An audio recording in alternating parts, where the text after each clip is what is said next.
Sa pagdating ng unos ng hangin at ulan, tanging pangalan mo, Ama, ang tinatawagan. Ikaw aming tanglaw sa gitna ng karimlan. Pag-ibig mo sa tuwina ang aming sangkalang. Nahahawi ang dilim sa liwanag mong dala. Ikaw ang aming Diyos, ang tanging pag-asa. Sa iyong magagawa ay nagtitiwala, maglilingkod sa iyo habang may hininga.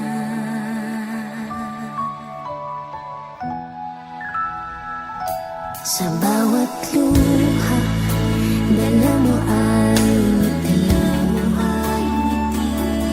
Bawat paghihirap, bawat kalamati, pangalan mo'y alin, sinasambit lagi. Ikaw ang tunggulan, ikaw lang palagi.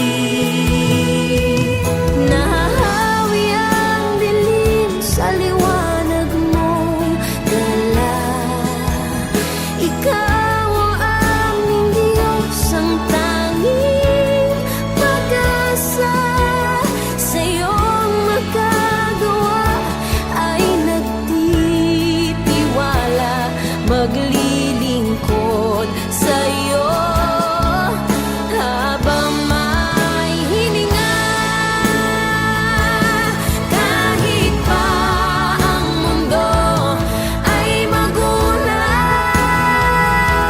mananatili pa rin ikaw. Pangako mo'y siyang inaasahan, mananatili. Pag-ibig ay ikaw.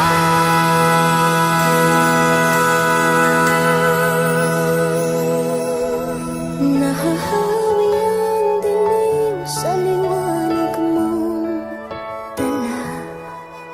Ikaw ang aming Diyos, ang tanging pag-asa. Sa iyong magagawa ay nagtitiwala, maglilingkod sa iyo habang may hininga. Sa hirap at ginhawa, ikaw pa rin Ama. Sa lungkot at pusa, ikaw ang tiwala. Sa buhay namin ay wala nang iba, lagit lagi ka.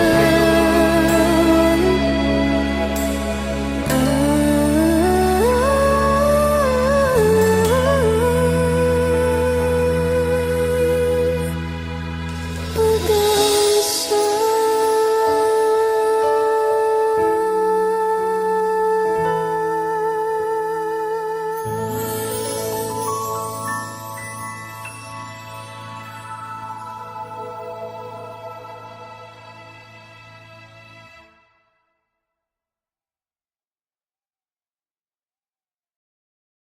Lahat, unang-una po sa lahat, nagpapasalamat po kami sa Diyos sa panibagong araw na ipinagloob na naman po sa atin upang tayo po ay sama ngayong linggo para sa isa na naman pong makabuluhang talakayan. At para po sa mga hindi pa nakakaalam, ang Talk Easy with AIM ay isang programang bunga ng partnership ng Bible Reader Society International o mas kilala po sa Bread Society at ng Research AIM sa ilalim po ng Central Bicol State University of Agriculture o CBSUA. Ang layunin po ng programa ito na maghatid ng mga makabuluhang usapan, magbahagi ng kaalaman at tinig sa pamamagitan po ng mga napapanahon at makabuluhang paksa.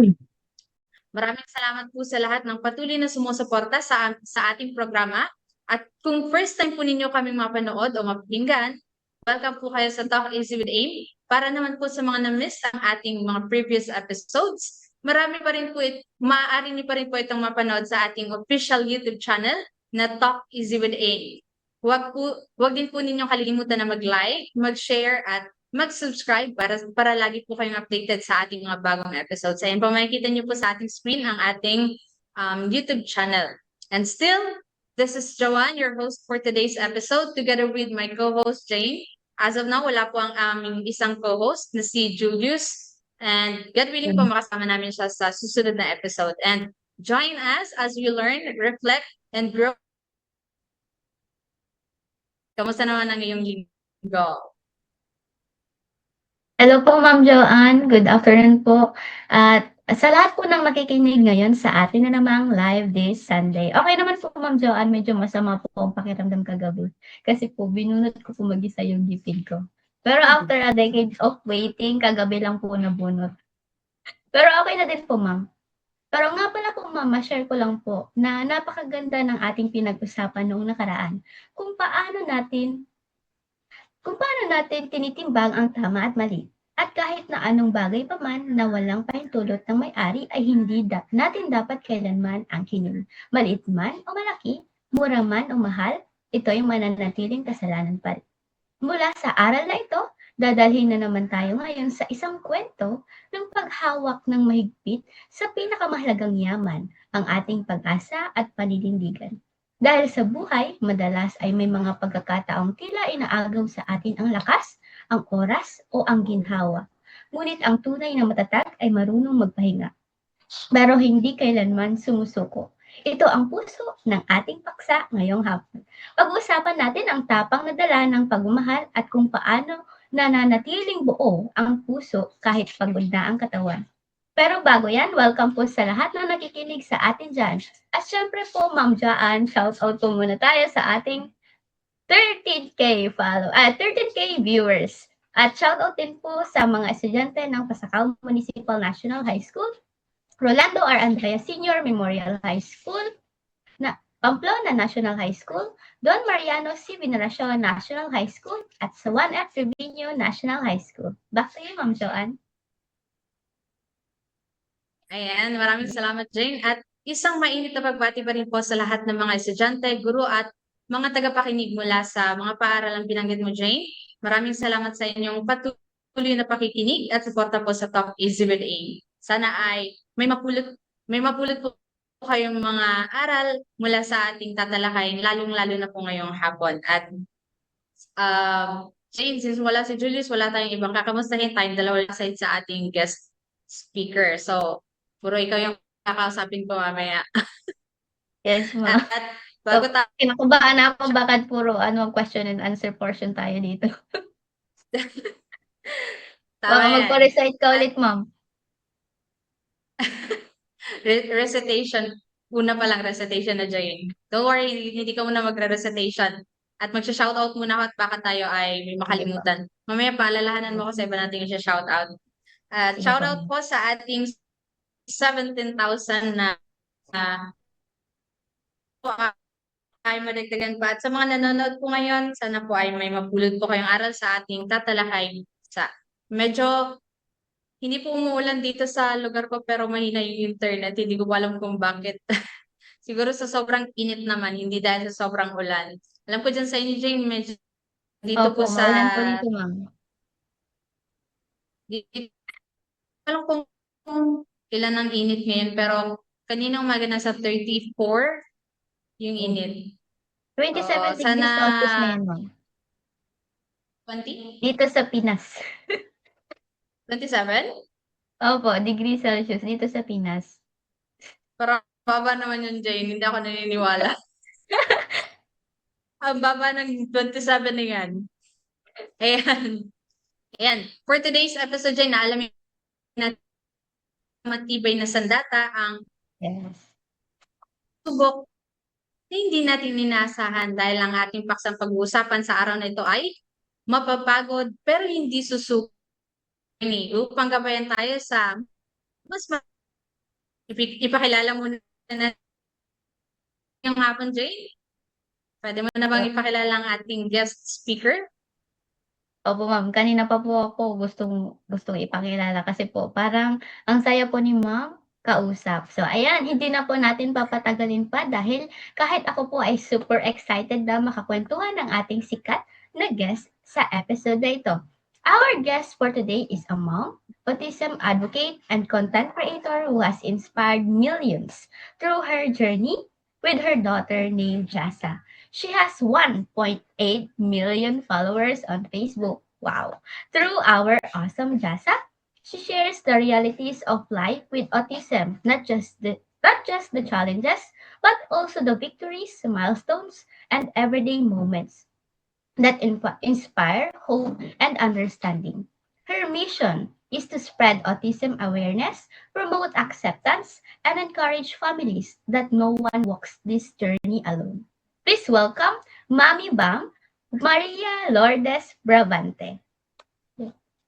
Ayan, maraming salamat, Jane. At isang karangalan po na makasama po namin kayo ngayong hapon. Maraming salamat po sa pagpapaunlak niyo po sa aming imbitasyon. At excited, alam ko hindi lang po ako ang excited, pati na rin yan si Jane. Ready na po yan na makinig po sa inyong mga inspiring stories at journey at ang mga aral na may babahagi niyo po sa amin at sa aming mga listeners. Mga kaibigan and everyone, isang mainit na pagtanggap po para sa ating panauhin. Magandang hapon po, Ma'am Lourdes. Kamusta po kayo? Hello everyone. Thank you so much for having me here.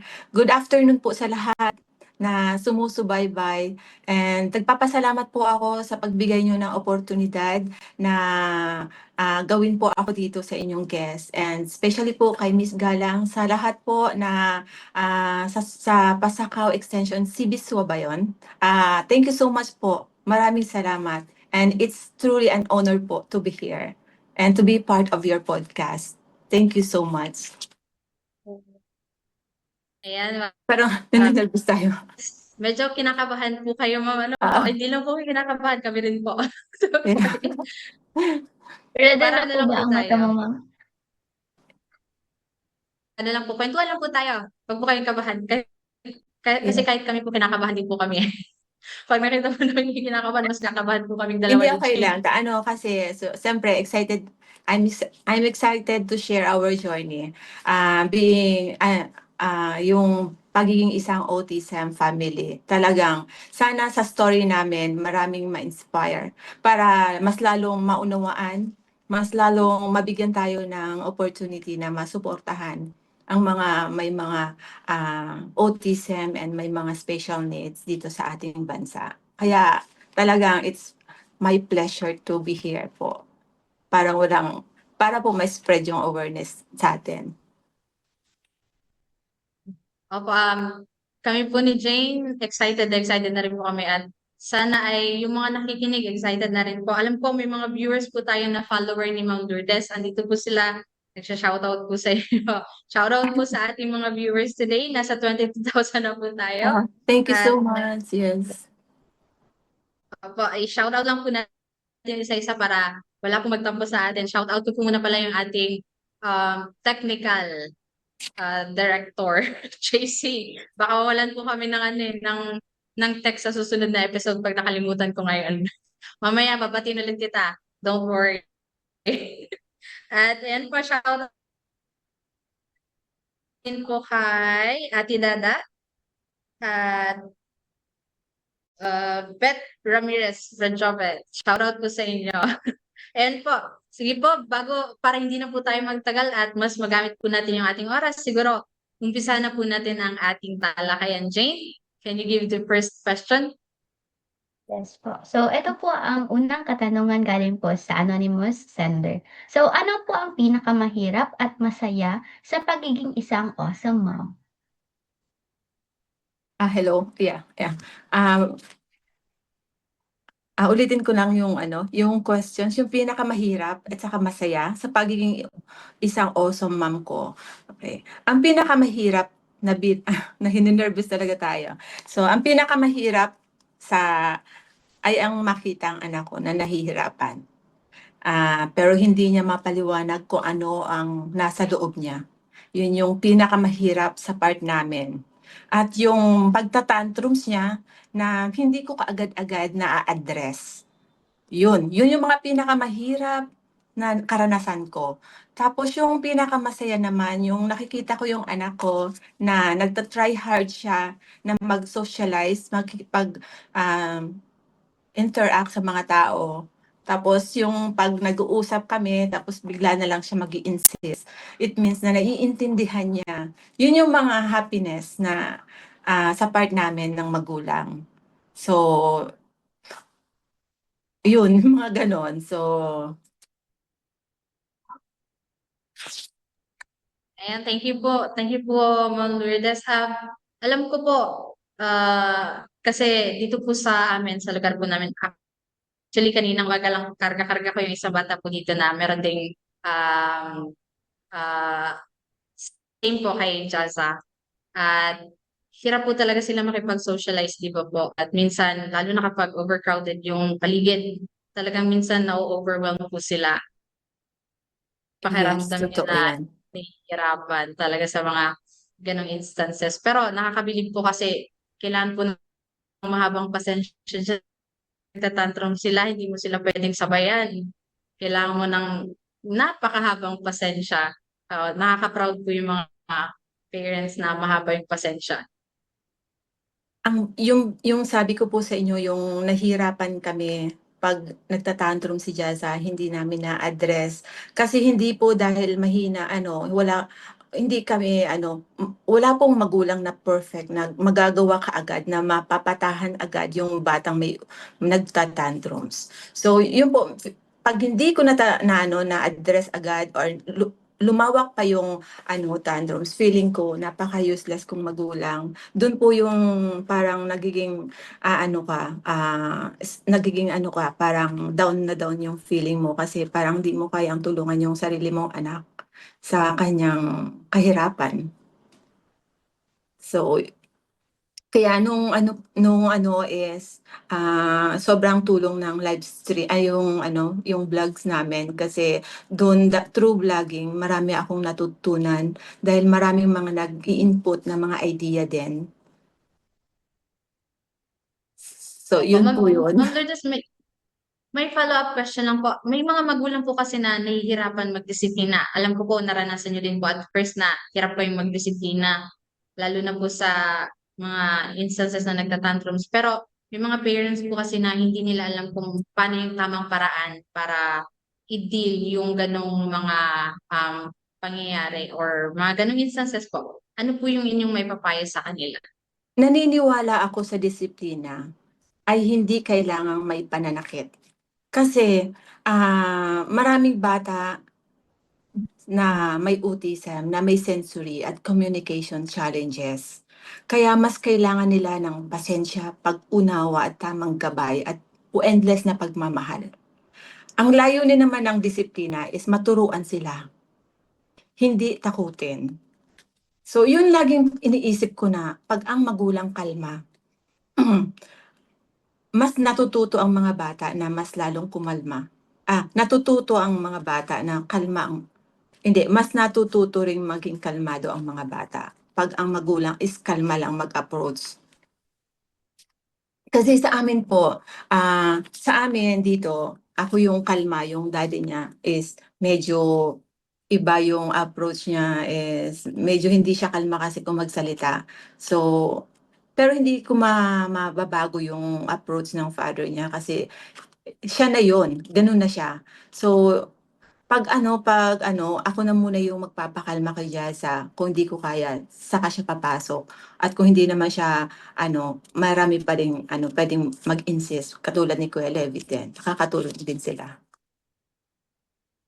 Opo, maraming salamat po, Ma'am Lourdes, at napakahalaga po ng inyong ibinahaging karanasan kasi sa episode po natin na to talagang kukuha po kami ng inspirasyon sa inyong mga karanasan at tunay nga ang pagiging magulang po ay hindi nasusukat lamang sa pagdidisiplina, pananakit sa mga bata, na hindi nila alam kung paano i-deal at nasusukat po ito kundi sa lawak ng pag-unawa, pagmamahal at walang sawang pagtanggap po sa bawat batang may special needs. Kasi kailangan po talaga nila ng mahabang pasensya, malaking pag-unawa at tulong mula po sa ating mga nakakaalam ng sitwasyon. At maging po sa hindi mga nakakaalam ng sitwasyon, ah, maaari po kayong makakuha ng inspirasyon sa mga vlogs ni Ma'am Lourdes. Pwede po kayong manood.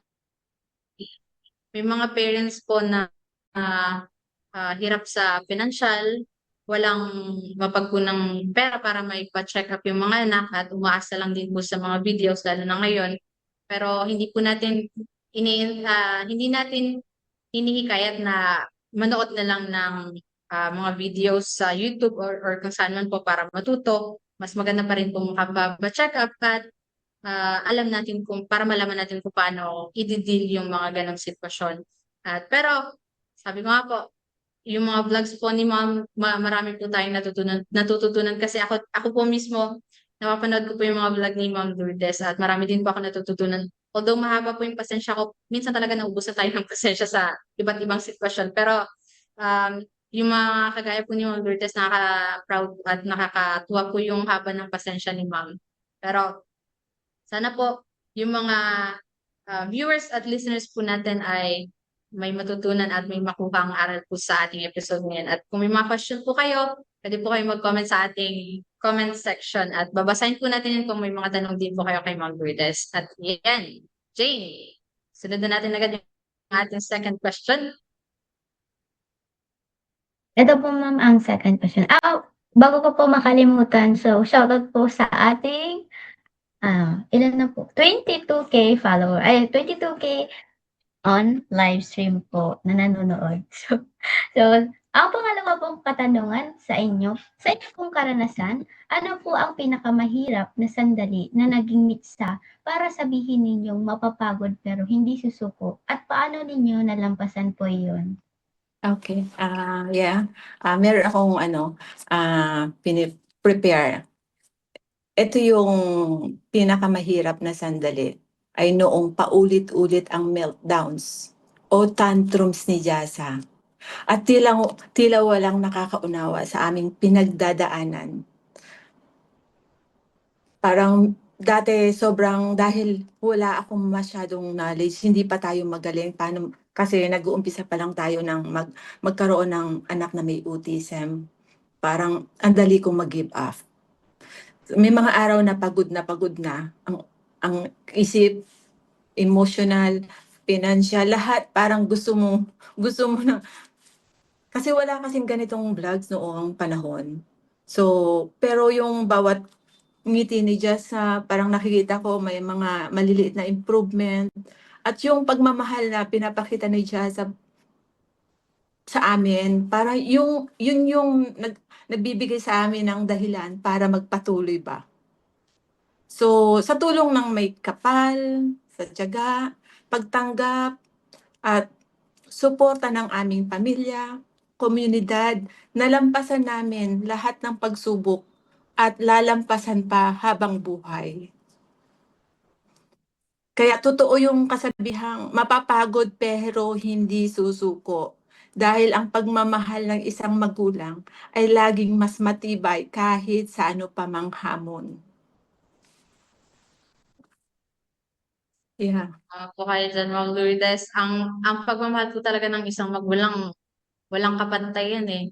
Kapag parang yung isang anak iniwan na sabi nga po nila, iiwan ka ng lahat, pero kahit ano pa man ang nanay mo, hindi ka iiwan. Kahit ano pa man ginawa mo sa nanay mo. Totoo Totoong yan. napakalawak Yeah. po. Yun ang trabaho ng magulang na hanggang sa huli ng hininga talagang gagawin yung mga responsibilidad at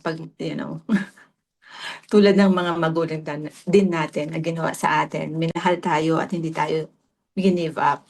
So, ganun din tayo. Opo, tama po kayo dyan. Minsan nga po nakakalungkot kasi sabi nila, ang ina kayang mag-alaga ng 10 o 100 anak. Pero minsan, pag matandang-matanda na, ang 10 anak hindi kayang mag-alaga ng isang ina. That's true, Nakita ko teacher. lang. Yun po minsan nakakalungkot realidad.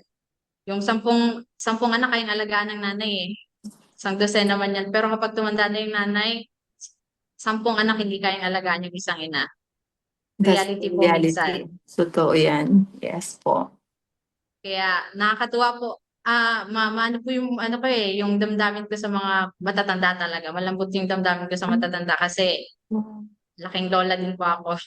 Pareho tayo, basta matanda sa akin, sobrang ang puso ko parang ang lambot pati sa mga bata. Since before pa talaga nung bata pa ako, gusto ko mas masarap kausap yung mga bata kaysa yung mga kaedaran ko kasi mas yung parang mas genuine yung mga sagot ng mga bata. Tapos binigyan pa ako ng jasa ngayon. So parang nai-apply ko yung ano ko, yung ano ko, yung mga kagustuhan ko ba. Kaya siguro binigay sa akin ng Diyos 'to dahil siguro nakita niya na yun yung ano ko rin, yung parang nasa puso ko. Opo, at alam naman po natin walang ibibigay yung Diyos sa atin na hindi natin kakayanin. Yes, yes, oo. Si Jane, parang may gusto sabihin si Jane, no? Ah, Pinipigilan ko lang po maiyak, ma'am. oo nga eh. Huwag ka na umiyak kasi ako nga, sa totoo lang, medyo mga kabataan pa kayo. So Yes. parang ano, nai-inspired ako sa inyo kasi ang lalakas ng loob niyo at ang gagaling niyo maging ano, host nga sa ganitong sitwasyon. So kaya ako medyo kinakabahan siyempre, parang parang ano, siguro mag-i-English kayo diyan sa akin. Hindi naman po. Sorry. Magno-nosebleed tayo diyan, ma'am. Kasi hindi ako yung nagpe-pretend na parang matalino, parang marunong, parang gano'n. Talagang what you see, what you get from me. Yun sa mga vlogs ko, mga natural yan. Kahit mali-mali yung mga English ko, 'di ba? Sinasabi ko yan in social media. Kasi ang hirap sa akin na mag-pretend kasi hindi ako gano'ng tao. So siguro ano, maraming nagbo-bash sa'kin kasi nga 'di ba, trying hard nga daw mag-English. Pero, kasi nga guys, alam niyo guys, si Jasa talaga yung ano niya, primary language niya talaga English. Oo, hirap na hirap din talaga kami mag-English. Kasi Pero noong ano, nung nagsisimula pa lang kami, yung father niya kasi sabi niya i-English nga namin si Jasa kasi nga hindi nga namin alam na may special needs si Jasa. Dadalhin niya sa Australia, doon mag-aaral, kahit papaano yung mga anak niya is English kasi mga Australian ano sila, resident sila doon. Pero nagkataon nga may problema si Jasa, ni minsan hindi makapagsalita ng words. So yun ang nangyari, 'di ba, kahit papaano nai-improve namin yung pag-i-English namin. Kahit noon tinitignan kami sa sentro o kung saan kaming mga mall pumunta kasi gaganyan sila. Kasi yung mga itsura namin noon parang mga agta-agta pa kasi hindi pa marunong, 'di ba? Tsaka hindi pa tapos titignan kami, "Ano yung English mga 'to?" Parang gano'n. Pero nakalaunan parang nasanay na kami, "Sige tignan niyo na kami kung mali-mali yung English namin." Yun yung ano, naku, talagang hindi hindi ano, ewan. pero nakakapagsalita po siya, ma'am, Tagalog? Hindi Actually, po. hindi siya nakakapagsalita ng Tagalog, pero Pero naiintindihan niyo? nakakaintindi. Yes po, nakakaintindi siyang Tagalog, Bicol, kahit ano. Kaya hindi kami makapag-usap ng ano, sikreto, kahit anong language kasi alam niya, Naintindihan. naiintindihan niya. So, yun nga nakakatuwa kay Jasa kasi may something siyang ano, parang wow, may alam siya. Ayan, medyo nawawala na yung kaba ni Ma'am Lourdes. Medyo Oo nga. relax na siya. Relax na, Yan, ma'am. oo. Yun yung hinihintay ko, maging relax lang. Kasi alam niyo guys, sa totoo lang, nag-practice pa naman ako ng introduction ko dito. Tapos pagdating ng ano ng podcast niyo, nawala. Ni minsan hindi ko nasabi. Kaya sabi ko, babawi na lang ako next time. Okay lang po yan. Lahat yan kahit po ako nung una, talagang super kaba ko din po. Ayan. Para medyo nalalayo na po tayo sa ating question. Kaya nga. I-listen natin yung kaba ni Ma'am Lourdes. Ayan. At Tayo. sabi nga po ni Ma'am Lourdes, isa sa mga karanasan na pinakamahirap is kapag maraming tantrums si Jasa at kapag kapag parang hindi na sila naintindihan ng mga nasa paligid nila. Pero Sabi nga po ni Ma'am Lourdes, mapapagod na nagmamahal sa Yes. anak. Yun Ayan. yun talaga. Yun yung masasabi kong mapapagod pero hindi susuko. Nung nag-umpisa talaga yung tantrums ni Chasa na sunod-sunod. Biruin nyo guys sa isang araw, 3, 4, 5. Pero ngayon, once a week na lang siguro, minsan wala pang tantrum si Chasa. Kaya ang laki-laking improvement na yun sa amin. Kasi, 'di ba, yung nagtatantrum siya, ang sakit nun. Kasi bawat bagay pwedeng mabasag. Yung pagkatapos ng tantrums, kasi noon nire-restrain namin si Jasa kasi sabi nga ng mga therapy, i-restrain mo, i-hug mo, para para makalma, tapos ganyanin mo. Pero hindi. Kasi pag hinag namin si Jasa, yung kuko niya, ano ko talaga, masusugatan ka, hindi niya yun sinasadya, wala siyang control nun. Kaya ngayon, di ba, dahil sa daily experience namin sa kanya, so nakakuha kami mga new strategy, yung kino-corner na lang namin siya, hindi na namin siya nilalapitan hanggang makalma siya. So, yun, bawat isa kasing may mga autism, iba-iba talaga yung approach kasi yung approach ng mga magulang, nade-develop din yan through experience every day. Yun. Opo, totoo po yan, Ma'am Lourdes. Talagang marami po tayong matututunan through experiences. Ah, Ayan po. Talagang nakaka-inspire yung story ni Ma'am Lourdes na Jane. At sana po Yes sa po. mga viewers po natin ay meron din po kayong nakukuha. At pwede po kayo, once again, pwede po kayo mag-comment ng inyong mga question kung may mga gusto po kayong itanong. At shout out lang po muna tayo. Shout out po kay Monet Petaliano Panes. Sabi niya po, I am a follower of Jaza and I am also raising a special need child watching from Pasacao. Ayan, shout out po sa inyo. At nakaka-proud po ang mga parents na mahabang pasensya at talagang lumalabas yung pagiging mapagmahal na ina sa mga panahong parang nakakasuko-suko na pero hindi pwedeng sumuko. Sabi nga ni Ma'am Lourdes, hindi susuko. Ayan po. At Jane, next agad tayo para magamit natin yung mas marami pa tayong matutunan sa araw na to. So, ito po ang pangatlong katanungan. Anong klase ng suporta o sistema mula sa paaralan at pamayanan ang pinakakailangan ng mga nanay para gumaan ang kanilang pag-aalaga? Para sa akin, ang pinakamahalagang suporta ay libre o abot kayang childcare. Pangalawa, yung financial tulong sa mga mahirap na may autism family o mga special needs. Mga seminar at pagsasanay sa tamang pag-aalaga ng anak at pag-unawa, suporta mula sa paaralan at pamayanan upang mas mapabuti ang pag-aalaga naming mga nanay sa aming mga anak.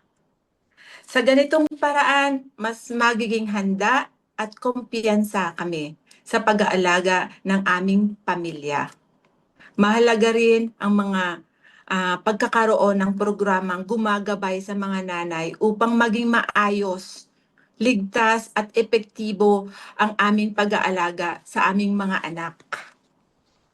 Kasi maraming mga nag-uumpisa sa autism na wala pa silang kaalaman. Katulad na lang sa amin, kung hindi siguro dahil sa father ni Jasa, mas hindi ko ma-handle si Jasa ng mas maigi. I'm lucky kasi nandyan siya, isang responsable, nag-aaral siya, sinishare niya sa akin paano i-handle si Jasa, o paano yung autism, ano yung mga needs nila. So, yun po yung mga kailangan natin.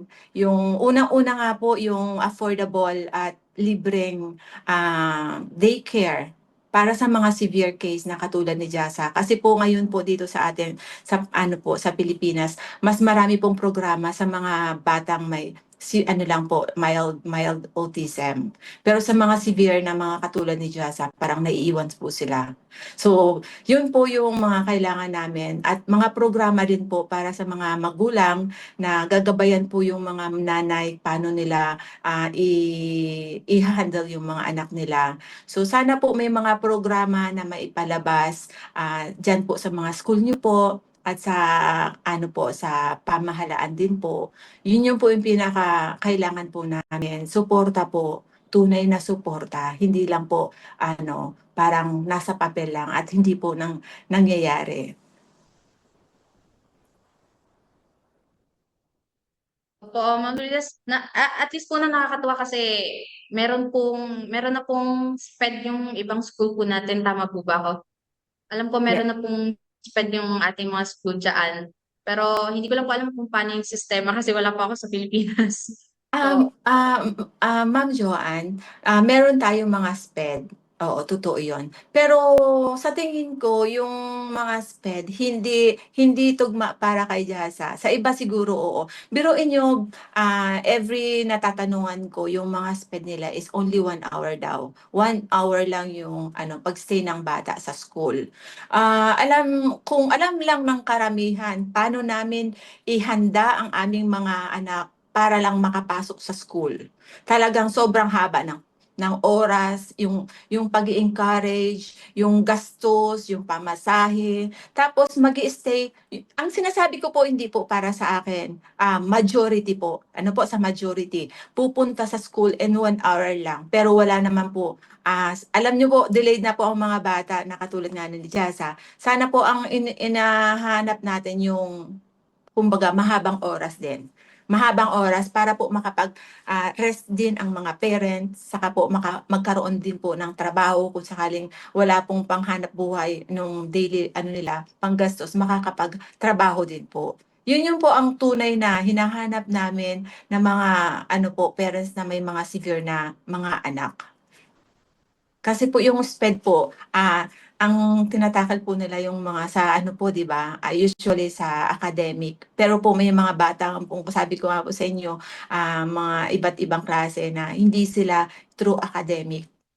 Gusto lang nila na malibang sila araw-araw, may hideout sila na ano, para pareho silang mga ano, may autism or mga special needs kasi kailangan din nila na ano, na magsama-sama rin sila.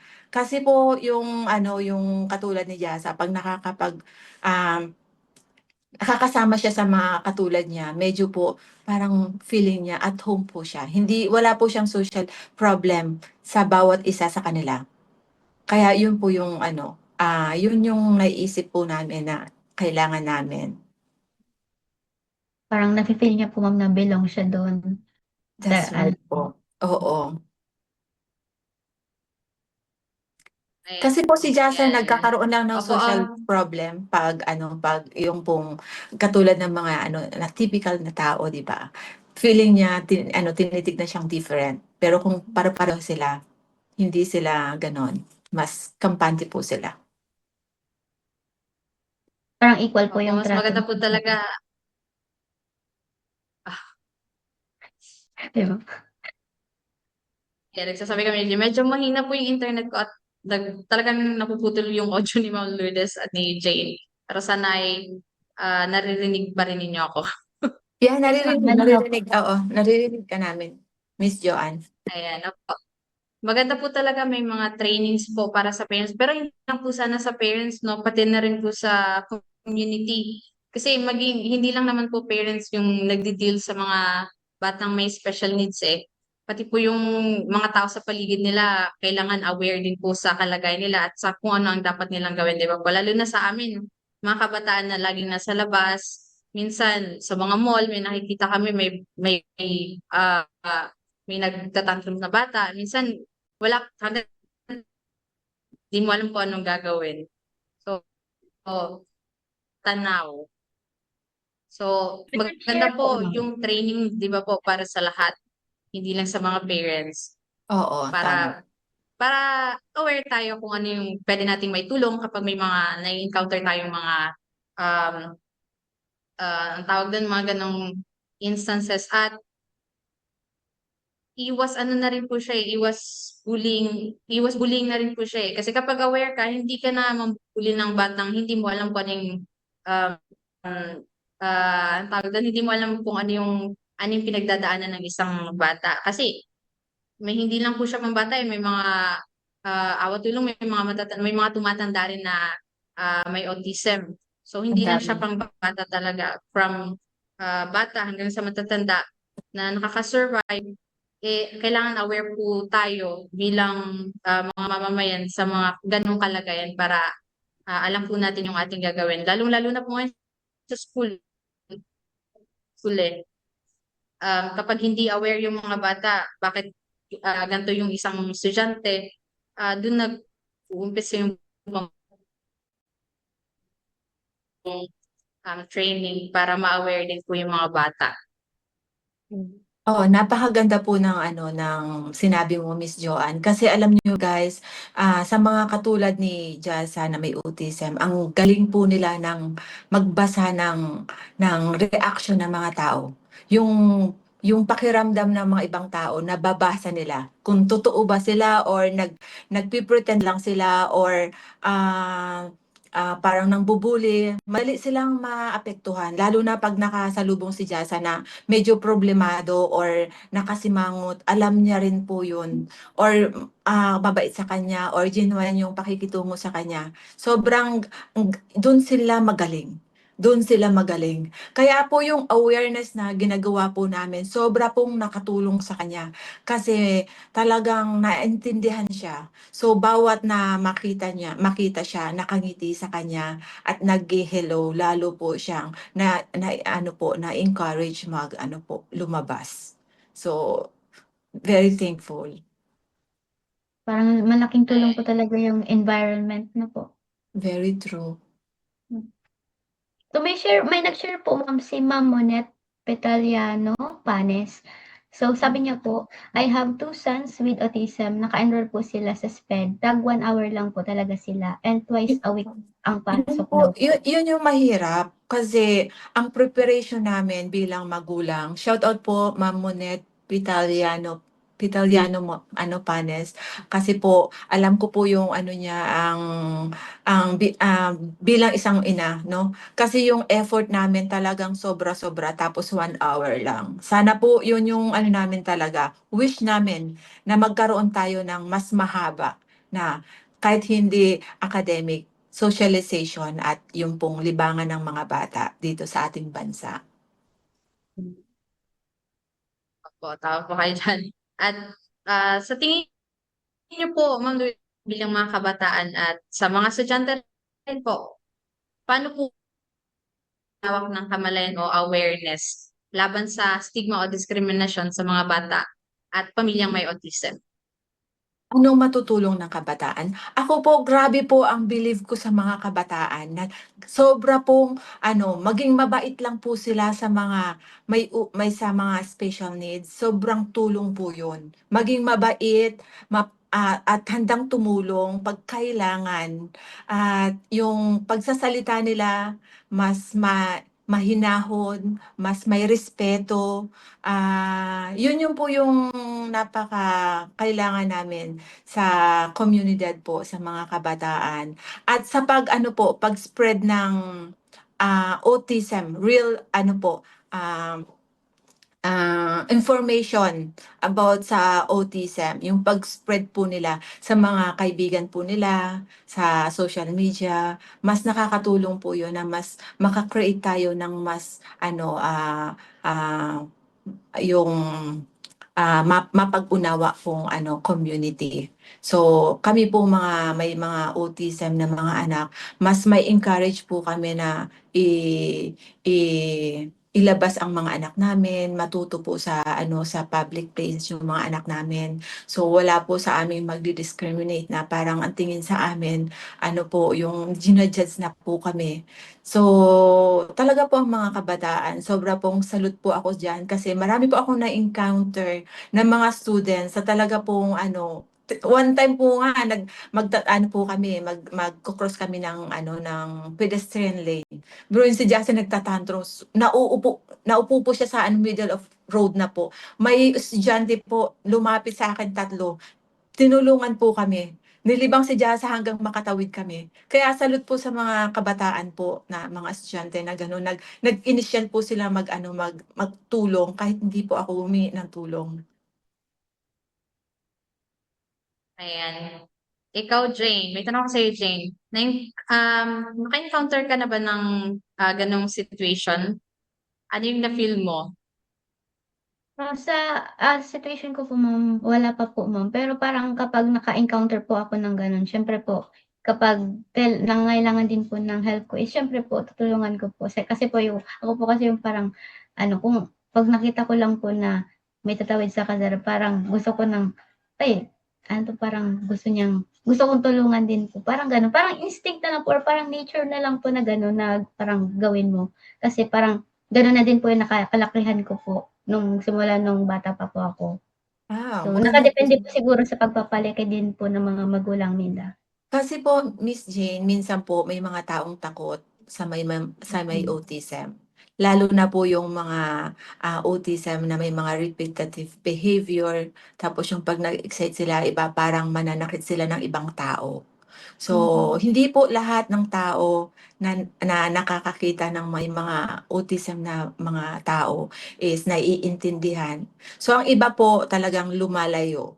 At ang iba po talagang papakita pa sa yung tumatakbo na palayo sa anak mo. So, yung anak mo naman nakita yon, talagang makikita mo anak mo parang nasaktan sila, na parang oh my God, parang may sakit ba siya para takbuhan. So yung awareness po talaga ano, 'pag na-spread po natin kahit po sa school, kung puwede nga lang po may subject dun, na ano, ay, i-tackle po yung ano, yung pagiging ano, paano po mag-interact sa may mga, special needs. Very ano po, thankful po.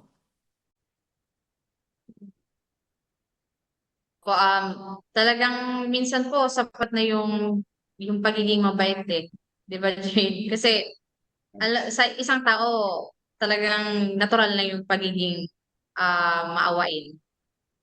Common 'yun, pagiging matulungin. Kung tayo makakatulong kung paano tayo mas makakatulong kung wala tayong kaalaman, 'di ba? Kaya maganda talaga yung sabi ni Ma'am Lourdes na magkaroon ng mga trainings for awareness para mas alam natin kung paano tayo tutulong at mas alam natin kung ano yung ating puwedeng gawin kapag naka-encounter tayo ng mga gano'ng situation, 'di ba?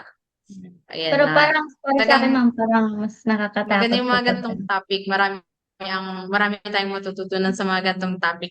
For sure, lalo na yung ating mga viewers, sana ay marami din kayong natututunan gaya namin. At sana sa mga viewers natin na kapareho ni Ma'am Lourdes,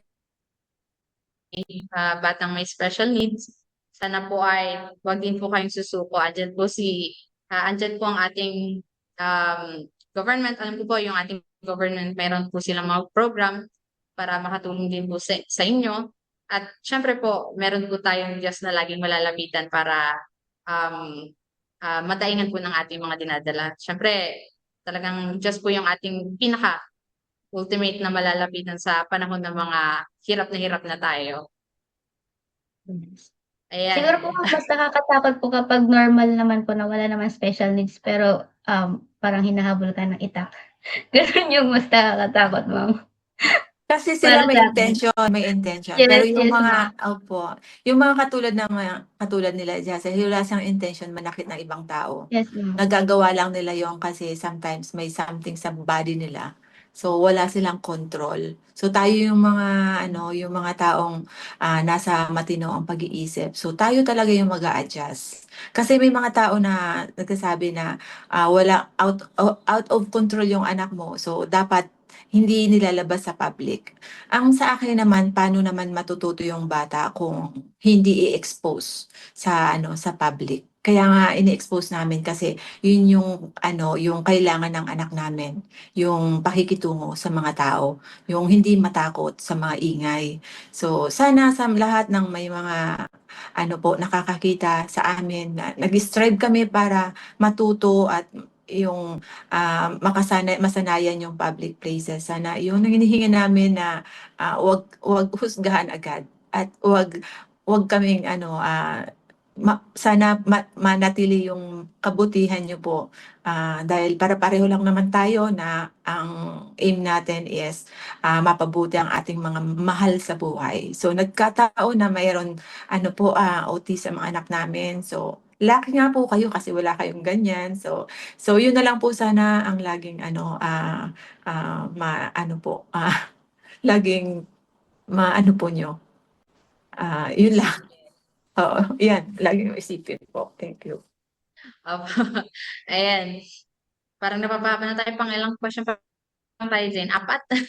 Dalawa na Ayan. lang po, ma'am. Sige. Ayan, dalawa na lang pala. Sige, Jay. So, ito po Tanong mo ang na yung panglimang tanong panglimang natin. tanungan. Madalas na ibinibigay ng mga nanay ang lahat para sa kanilang anak. Ngunit paano ninyo inaalagaan ang inyong sariling kalusugan, pangkaisipan, or mental health po tuwing nakakaranas kayo ng burnout? Yeah. Hindi maiwasan yung hindi ako ma-burnout bilang nanay nga. Kasi ang daming mga pagkakataon talagang feeling mo puno ka na. Parang feeling mo hindi mo na kaya. So, unang-una kong ginagawa niyan, humihingi ako ng tulong sa pamilya ko. Tapos nananalangin ako. Nagsusulo ako minsan, ginhawa lang. Parang gusto ko lang mag-inhale, exhale. So, yun yung mga ginagawa ko. Minsan, tatawag ako ng malapit sa akin, mag-uusap-usap, parang ganoon. So, hindi masama yung unahin mo mo rin yung sarili mo para pag okay ka na, mas ma-handle mo ulit yung anak mo. Kasi kung hindi tayo mag-stop or hindi tayo magpahinga, baka hindi na tayo makapag-asikaso ng batang katulad nga nila na sobrang ang effort sobra. Kumbaga, ang energy na kailangan namin is mas doble pa sa normal pong mga magulang. So yun po minsan kung may pang facial, mag-facial muna tayo. Kung may pang shopping, mag-shopping muna. Pero kung wala, punta ka na lang sa church, lumuhod ka, magpahinga ka, magpasalamat ka pa rin kasi may problema ka.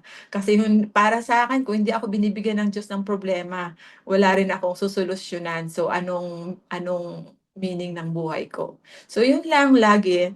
Kinakalma ko lang yung sarili ko kahit hirap na, kahit talagang parang ang dami ng sumabog dito ng problema. Kailangan ko pa rin maging kalmado para makasurvive ako bilang magulang ng isang may autism nga.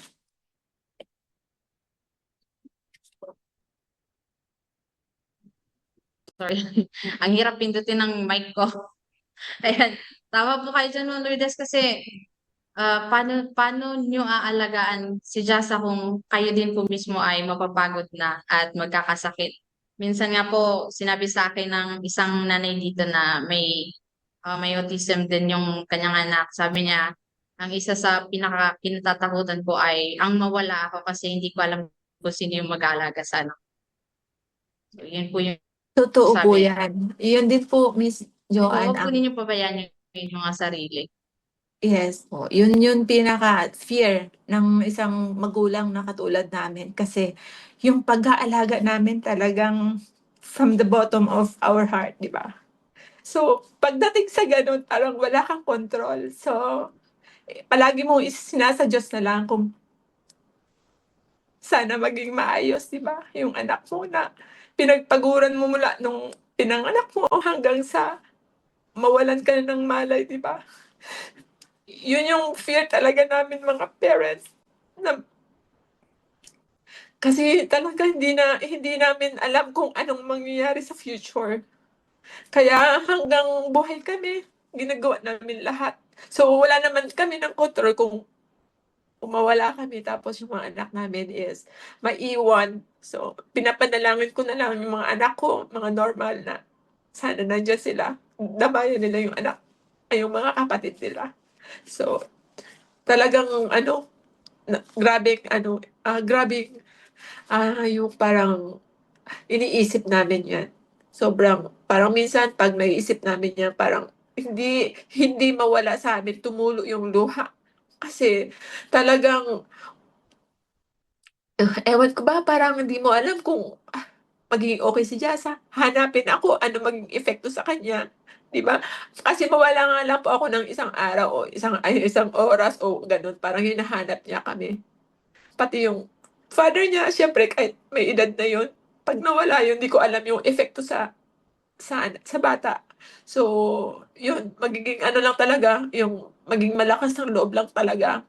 Lakasan lang talaga ng loob at para hindi rin po ako maging ano, yung palaging gusto ko kasi ano, positive lang ang isip ko kasi 'pag nagne-negative ako parang siyempre yung kahit aura ko, yung pag-approach ko sa anak ko nafi-feel niya yun. So, mas lalo pong ano, parang hindi po siya nagiging masaya nun. So, palagi lang positive sa lahat ng bagay.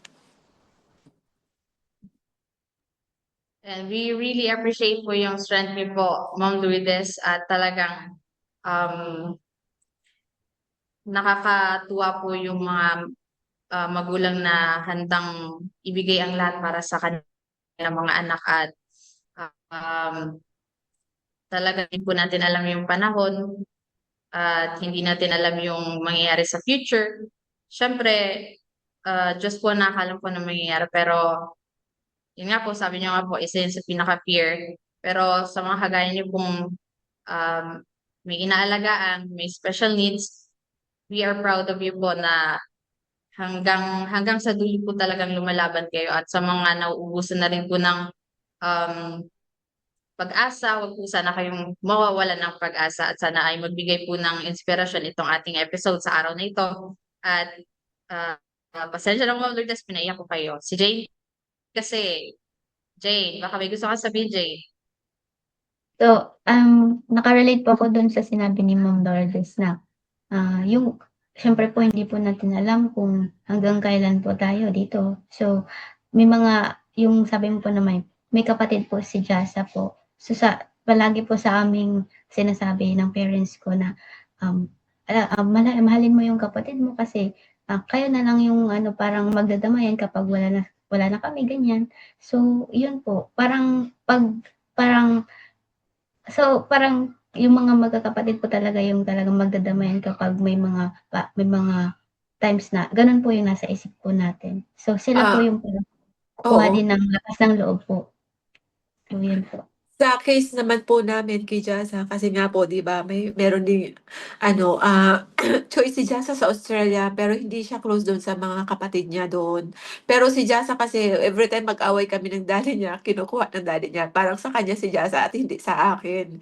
Parang gano'n. Kaya minsan ano, parang feeling ko dadalhin niya sa Australia dun kumbaga kung mag-aaway kami lagi gano'n. Kaya ako talaga iniiwasan ko mag-away kami kasi ayoko ng ano, parang maraming mga desisyon na mangyayari na wala ka ng kontrol. So, tapos yung mga sa kapatid naman ng ano ni Jasa dito sa Pilipinas, close naman sa kanya pero siguro mahihirapan sila 'pag naging sa kanila si Jasa kasi, si Jasa kasi magastos. Financial ano po talaga, magastos si Jasa kasi ang mga gusto niya yung mga ano, yung sa labas, yung facial, yung mga kung ano-anong mga ginagawa ng mga ano, mang-dalaga, yun yung gusto niyang magawa. Kaya nga ngayon sumisikap kami na magkaroon siya ng future kasi bago kaming ano, sabi ko kahit papaano meron siya kung dito siya sa Pilipinas or dun siya sa Australia. Hindi ko pa masasabi kung ano, kung saan siya hahantong. Pero hanggang kaya pa namin, patuloy lang kaming ano, gagabay at magtutulong sa kanya.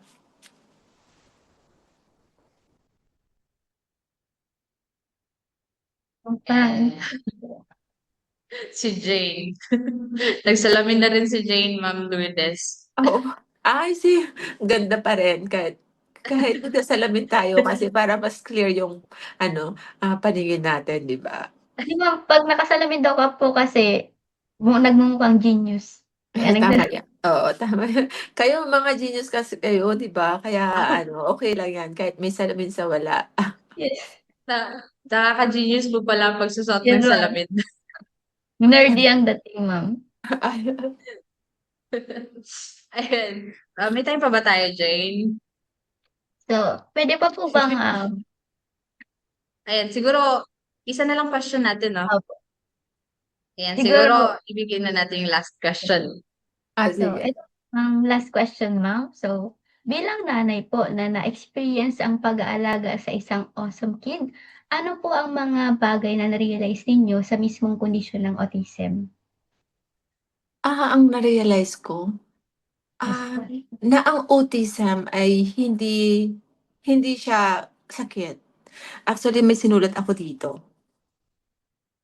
Ang pinakamahalagang natutunan ko ay hindi sakit ang autism at hindi ito dapat katakutan. Isa itong iba't ibang paraan ng pagkatuto, pakikipag-usap at pagtingin sa mundo. Totoo po 'yun kasi si Jasa, ibang paraan po 'pag nagko-communicate siya, parang weird sa paningin ng ibang tao. Pero 'yun yung pong way ni Jasa. Dati hindi ko naiintindihan, dati kino-correct ko siya. Alam niyo guys kung bakit po minsan naghuhugas siya ng plato, hindi ako masyadong nagko-correct sa kanya na ganito, ganito gawin mo. Si Jasa po kasi 'pag lalong kino-correct sa actual, lalo po siyang nawawalan ng interes maghugas ng plato. Ang ang style ko po sa kanya 'pag gano'n, ide-demo ko sa kanya, tapos gagawin niya. Dapat po hindi constant po yung pag-uutos ko na, "Ganyan gawin mo, gawin mo." Dapat perfect, gano'n. So, yun po na-realize ko sa autism na may iba silang paraan, may iba silang yung kilos at ang talino nila sa emosyon, tumingin ng taong, galit, tumingin ng taong genuine sa kanila or nambu-bully sa kanila. Yun yung mga na-ano ko, na natutunan ko sa autism journey. At sa pag-handle po sa kanya, yung pagiging kalma lang, hindi hindi 'wag sasabayan yung ano niya po, yung energy niya 'no. Hindi kailangan sabayan siya. Tapos after mag-tantrum sila, napakabait na nila, parang angel na. Parang kahit anong ano sabihin mo, papakinggan ka, kahit utos mo gagawin ka agad. After tantrums 'to, at after tantrums ganito usually ang nangyayari. So, paulit-ulit lang, parang masasanay ka na, parang may typhoon na dumadaan na kaya mong, okey, ano lang, nangyayari lang 'to ngayon pero mamaya magiging kalma rin 'to. So, yun yung mga daily experience namin kay Jasa na nakita ko na ang autism talaga pala ano siya, gano'n na gano'n. So, masasanay tayo na, kung papaano magkakaroon tayo ng mga paraan paano natin sila ma-comfort. Minsan naman yung na-find out namin na nako-comfort namin siya pero the next tantrums, in-apply namin hindi naman nag-effect. So, mag-aano na naman kami, mag-iisip na naman kami papaano na naman. So, mag-aano naman, talagang iba-iba. Pero yung mga naging epekto sa approach sa kanya, lagi ko na yung nabitbit na 'pag nag-tantrum siya ganun gagawin ko, kasi alam ko effective sa kanya. So, yun. Tapos yung mahabang pasensya sa may mga special needs, talagang sobrang kailangan nila. Kasi sila mismo wala silang control. Minsan 'pag na-agitate sila sa isang bagay, sa tunog o sa salita ng ibang tao na masakit, ang ano niyan is kami yung binubuntulan ng kanilang parang kasi kami lang alam niya na mato-tolerate siya or maiintindihan siya. Alam niyo po si Jaza sa school hindi siya nagta-tantrums. Kasi kung nagta-tantrum si Jaza sa school, wala nang tatanggap sa kanya. Kaya yun yung magandang side ni Jaza na sa amin nagta-tantrum siya, konti lang na parang madali siyang ma-irritate. Pero sa school, never siya mag-tantrum. Siguro meron pero yung excited na tantrums, alam niya yung sarili niya, kung saan siya lulugar. So, yun po, yun yung mga natutunan ko sa journey namin. Ang maging understanding nga po sa situation nila at sa pasensya po na binibigay po namin sa kanya. Oo, siguro po kasi alam ni Jasa na safe kaya um, mas mas open po siya sa inyo kaysa sa school. Kasi kayo po yung matagal niya nang nakasama eh. Very true yan, Joanne. At And sa lahat pong yung po nagsasabi na ini-spoil po namin si Jasa. Ah, siguro po, aaminin ko sa inyo parang ang ini-spoiled. Pero kung sila po yung nasa situation namin, siguro po mas maiintindihan nila kung bakit ginagawa namin yung pagsubo sa kanya. Alam niyo po si Jasa may sensory po siya, issue. Minsan natatakot siya sa kutsara. Kagabi po, i-share ko lang po sa inyo. Hindi po siya nakatulog kaagad-agad kagabi. Pero po, binigay ko siya ng activity na coloring tsaka matching shape. The same shapes. Ngayon po ang nangyari, ay ayaw niyang gawin yon. So, pero yung dumating yung mga ilang minutes, ginawa niya rin yung mga activity. Pero ang nangyari, ako yung pinadrawing niya ng maraming grapes hanggang umaga na puno yung paper.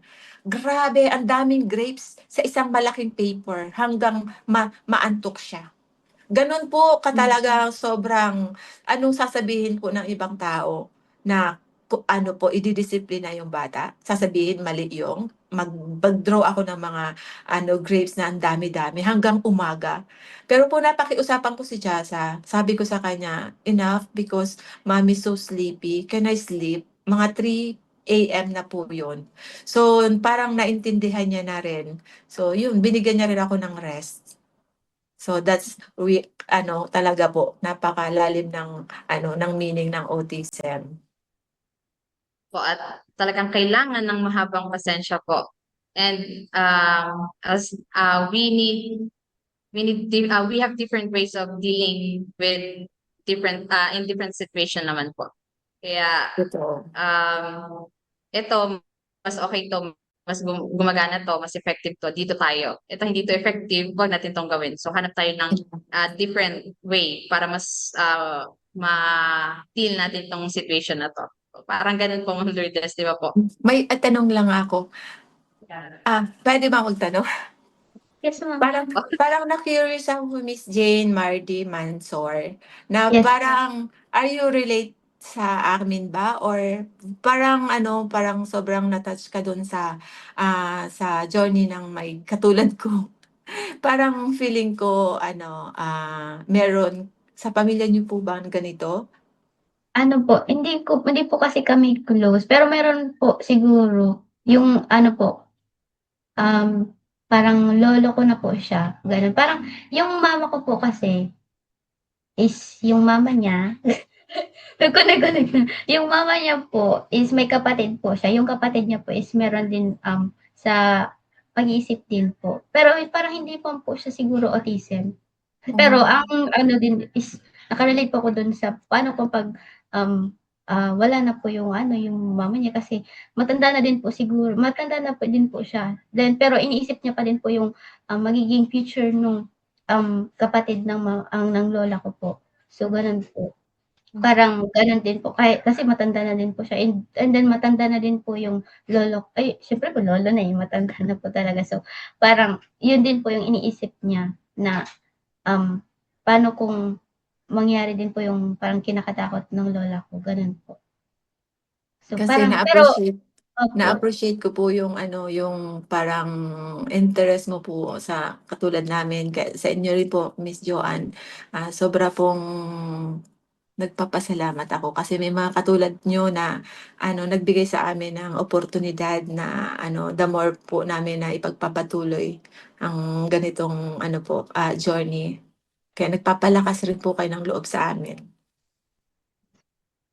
And thank you so much po, Ma'am Lourdes. Nagpapasalamat din po kami sa pagbabahagi niyo po na inyong experience at journey bilang isang awesome mama. At sana po ay wag kayong mapagod na magbigay inspirasyon sa ating mga kababayan through vlogging po. Wag po sana kayong mapapagod. At sabi nga po nila, autism is not a limitation. It's a different way of seeing, learning, and experiencing the world.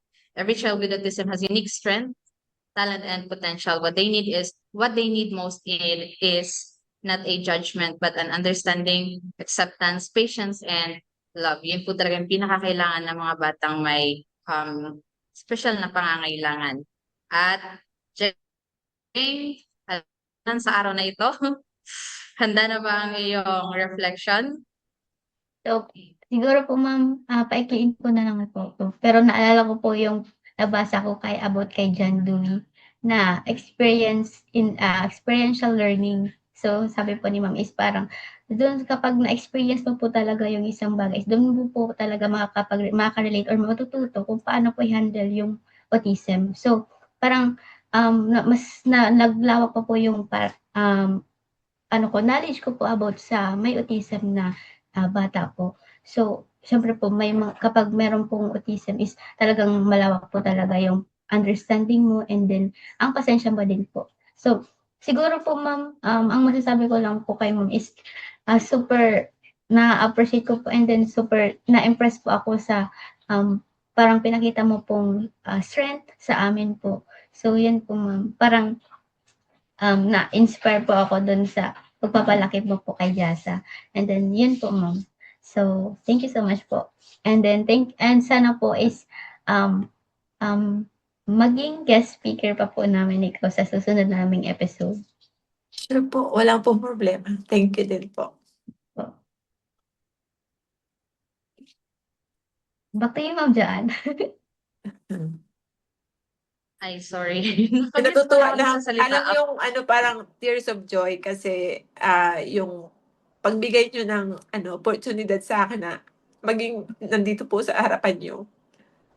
Sobra pong nagpapasalamat ako kasi binigyan nyo po ng oportunidad kami na mga katulad ko na may autism family po na importansya. Yun yung pong importante sa amin bilang family na may autism. Yung pagmamahal po ng community. Hindi ibig sabihin, pagmamahal is love na parang tunay na pamilya. Yung pag-unawa nyo sa amin, yung pag-accept nyo sa amin, sobra pong yung support nyo sa amin. Yun yung po yung nakakataba ng puso. Kasi before po, nang wala mga ganito, parang feeling ko lalabas ako, feeling ko, andyan na naman yung manggugulo. Yun lang lagi ko iniisip. Pero ngayon, kahit ganun yung isipin nila, sabi ko, kailangan ko gawin ito kasi kailangan to ng anak ko. Yun nga po lagi ko sinasabi, ang magulang gagawin lahat. Hindi naman po kami nakaka-istorbo, hindi naman po kami nakakasakit. So, thank you so much sa inyo po, sa inyong time, sa inyong po effort. Thank you so much sa Central Bicol State University Agriculture School. Marami pong salamat. And nagpapasalamat po ako sa inyo. Kay Miss Grace Galang po, faculty, thank you so much for inviting me. Yun nga po, parang maging part ng ganitong podcast. It's truly, honored po sa akin. Thank you sa inyo for being here po. Maraming salamat talaga. Mas katanggap-tanggap pa po yung magulang na super alaga po sa mga anak kaysa po yung mga magulang na hinahayaan na lang po ang mga anak po nila. So, ganun po, parang mas katanggap-tanggap pa po yun kaysa po dun sa mga mapanghusgang mga tao po. Minsan po, Miss Jane, sa social media, hindi lahat pabor sa akin. Hindi ko rin hinangad ko na maintindihan ako ng karamihan. Pero meron pa rin pong mga ganong tao, pero hindi natin mapi-please lahat. So, ang ko lang, focus na lang sa mga taong nakakaunawa, nag-a-accept sa amin at nagsusuporta. So, pero blessed pa din po kasi marami pong mga katulad niyo na nagtitiwala sa amin. Ma'am Lourdes, and we pray po na mas bigyan po kayo ng lakas at malusog na pangangatawan para mas maalagaan niyo pa po si Jasa. Thank you. Maraming salamat. Ayan, at bago tayo tuloy magtapos, Jane, nais muna namin magpasalamat sa mga taong patuloy na sumusuporta. At maraming salamat po kina John Chris Balabag, ang ating podcast technician producer from Bread Society volunteer, and maraming salamat din po kay Ma'am Grace Galang, our Project 5 proponent and executive producer ng CBS-UA Pasakaw, at maraming salamat din po kay Brad Marlon Igana, coordinator po ng Bread Society ng Camarines Sur. At syempre, bago po tayo magpaalam, hihingi tayo ng final word of wisdom at encouragement mula po sa ating special na panauhin. Ma'am Lourdes, ano po ang inyong mensahe para sa ating mga magulang, pamilya at sa ating mga viewers po dito sa ating podcast. Ang ma-advise po sa mga magulang na katulad ko, kahit ano pong hirap, may ano po tayo, huwag po tayong mag-give up. Kasi po talagang binigay sa atin 'to dahil alam po ng nasa taas na kaya natin 'to. Binigay 'to sa atin kasi may purpose po sila sa atin, sa buhay natin. So, mula nung dumating si Jasa sa akin, naging mas mabuti po akong tao. I'm sure po sa ibang mga katulad ko mas dami po kayong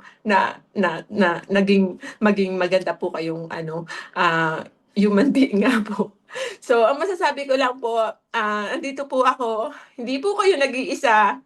Kapalan ko pong binablog ang buhay at journey namin kasi po, I hope